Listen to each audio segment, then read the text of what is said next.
প্রতিটা ঘরে ঘরে একজন করে হাদি জন্মানো উচিত। হাদি কি কোনো আইডল? হাদি তো একজন কি বলে যে শাহবাগী একটা, আমি বলবো একটা বস্তির লেকচারারের মতো একজন মানুষ। জুলাই যোদ্ধা হিসাবে ওনাকে বইয়ের পাতা আনাটা উচিত। ওনাকে যে পাঠ্যপুস্তকে সরকার আনতেছে, কোন কিসের জন্য আনতেছে, উনি কি করছে দেশের জন্য? 2028 সালে দেশের পাঠ্য বইয়ে ইনকলাব মঞ্চের মুখপাত্র শরীফ ওসমান হাদির জীবন, কর্ম, মৃত্যু ও পরবর্তী ঘটনাগুলো তুলে ধরার সিদ্ধান্ত নিয়েছে জাতীয় শিক্ষাক্রম ও পাঠ্য বই পরিমার্জন সংক্রান্ত কমিটি। তাদের এই সিদ্ধান্তকে কেউ কেউ স্বাগত জানাচ্ছেন, আবার অনেকেই প্রশ্ন তুলছেন দেশের জন্য কি এমন বীরত্ব আছে তার। অভিভাবকরা বলছেন ফেসবুক, ইউটিউব খুললেই হাদির অশালীন সব বক্তব্য, এটা থেকে কি শিক্ষা নেবে নতুন প্রজন্ম? প্রিয় দর্শক, বাংলা নিউজের বিশেষ আয়োজন মতে আপনাদের স্বাগত জানাচ্ছি, আমি তুলনা আফরিন। এই বিষয়টিকে সাধারণ মানুষ কিভাবে দেখছেন, কি বলছেন, খোদ তাদের মুখ থেকেই চলুন জেনে আসি।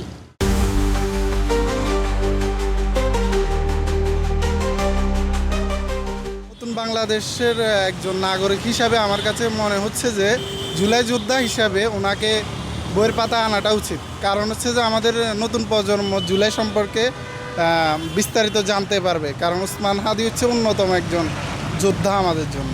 বাংলাদেশের যে ওসমান হাদি, উনি কে? উনি তো বাংলাদেশের একজন তেমন একটা ব্যক্তি না যে তা ওনাকে পাঠ্যপুস্তকে আনতে হবে। তো উনি এই যে ওনাকে যে পাঠ্যপুস্তকে সরকার আনতেছে, কোন কিসের জন্য আনতেছে, উনি কি করছে দেশের জন্য? উনি একজন রাজনীতির প্রতিহিংসার মাধ্যমে উনি আন্দোলনের একজন ছিল, সেই হিসেবে সাহসিকতা দেখাইছে। কিন্তু উনি বই আসার মতো বা কবি নজরুল, ওই যে রবীন্দ্রনাথ ঠাকুর, শেরেবাংলা কে ফজলুল হক, ওনারা বঙ্গবন্ধু যারা আছিলেন, ওনাদেরকে যারা আছেন ওনাদেরকে পাঠ্যপুস্তকে আনা যায়। কিন্তু উনি তো এমন কোনো কিছু না যে দেশের জন্য কিছু করছে বা দেশের মানুষের জন্য কিছু করছে, এমন ওই পর্যায়ে যায় নাই যে ওনাকে ইতিহাস যাকে বলে, ইতিহাসের বাচ্চারা শিখবে কি ইতিহাস? ইতিহাস, উনি তো ইতিহাসের কোনো একটা পর্যায়ে পড়ে না। ওনাকে যদি পাঠ্যপুস্তকে আনা হয়, ওনার নাম দেখে যখন ভিডিওগুলো দেখবে, ওনার ভিডিওগুলো যখন দেখবে, তখন ওই ভিডিওতে দেখবে কি গালাগালি। এই গালাগালি কি শিখবে আমাদের সন্তানরা? বইয়ের পাতায় উঠে আসুক, কারণ আমাদের ভবিষ্যৎ প্রজন্ম এরা জানুক, এরাও ওদের ইতিহাস পড়ে এরাও সাহস পাক, এদের হৃদয়ে এদের ভিতরে সাহস আসুক, এরাও এগুলো শিখুক। কারণ না শিখলে তো আবার যেমন এরকমই হয়ে যাবে। গালিগালাজের ভিতরে যে অশালীন যে কথাবার্তাগুলো, ওগুলা সাপোর্ট কেউ করবে না, কিন্তু বিষয় হচ্ছে কি কিছু কিছু ক্ষেত্রে এগুলা ওই যখন করছে তখনের একটা সিচুয়েশন যেভাবে গেছে, তখন দেখা গেছে এগুলা হয়ে গেছে।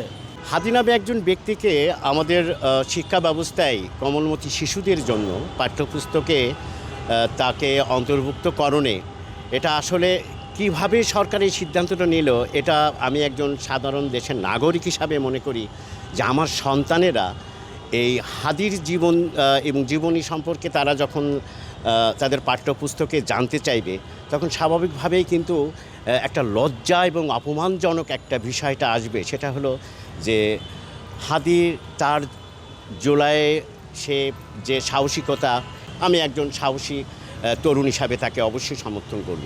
কিন্তু হাদির মতো একজন ব্যক্তিকে পাঠ্যপুস্তকে অন্তর্ভুক্তকরণে আমাদের শিশু কোমলমতি শিশুদেরকে কী শিক্ষা দিচ্ছে?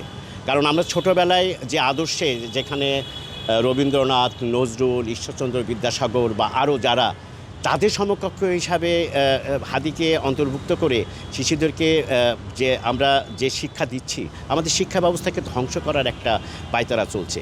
কারণ সরকার এই হাদির মতো একজন ব্যক্তিকে পাঠ্যপুস্তকে অন্তর্ভুক্তকরণে আমি একজন অভিভাবক হিসাবে তীব্র নিন্দা জানাচ্ছি এবং বিরোধিতা করছি। এই কারণেই যে সরকার জন্য এরকম একজন ব্যক্তিকে শিক্ষা ব্যবস্থার ভিতরে অন্তর্ভুক্তকরণে আমাদের দেশের কোমলমতি শিশুরা যখন ইউটিউবে সার্চ দিয়ে ওরা দেখবে হাদির জীবনযাপন এবং হাদির কথাবার্তা, তখন তারা কী শিখবে?